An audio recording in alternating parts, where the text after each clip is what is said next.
So when learning about this case, I think that it frustrates me learning that the prosecutors dropped this case and that the guy who murdered Shelley, who she was only 22 years old at the time when she was brutally killed and stabbed right outside of her apartment, and the suspect who confessed to killing her was only interviewed, I believe, one time, and his confession seals the case.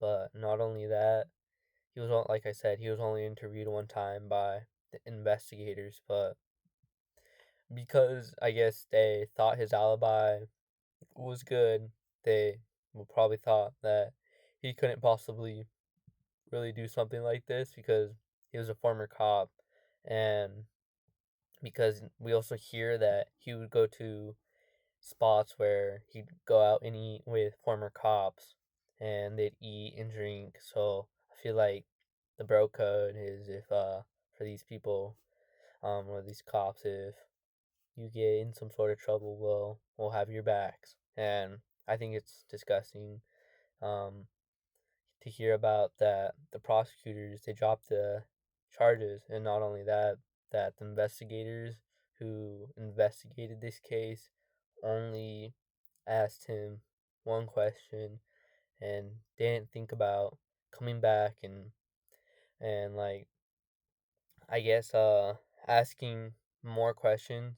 And but he lived right next to her. He was 2 or 3 doors down from when the murder happened. And I think from an investigator's standpoint, I think if you live like right next to someone and they get murdered, especially like in apartments, and you hear that, oh, there's blood spatter right outside, so you're like, oh, they were like dragged right outside of their apartment, they were brutally stabbed. I think that a suspect might be someone who might live right next to her because of the blood spatter. But I think it's kind of disgusting and angering that they only talked to Fred once, and after 3 decades is when it ever occurred to them to talk to him, because it was like a new investigator that was assigned to the case after pressure or something like that. But not only that, this case destroyed her family. His brother, or her brother, drunk himself to death. He was so sad and distraught by the murder of his sister, and then with their dad getting divorced, and I think this just ruined her family.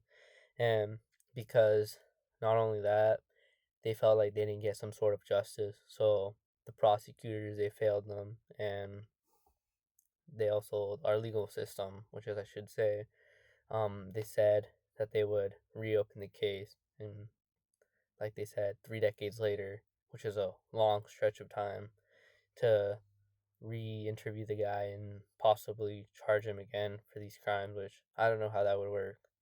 But dropping the case was a terrible idea, and I think when we learn more about this case, I think it'll be interesting how it plays out.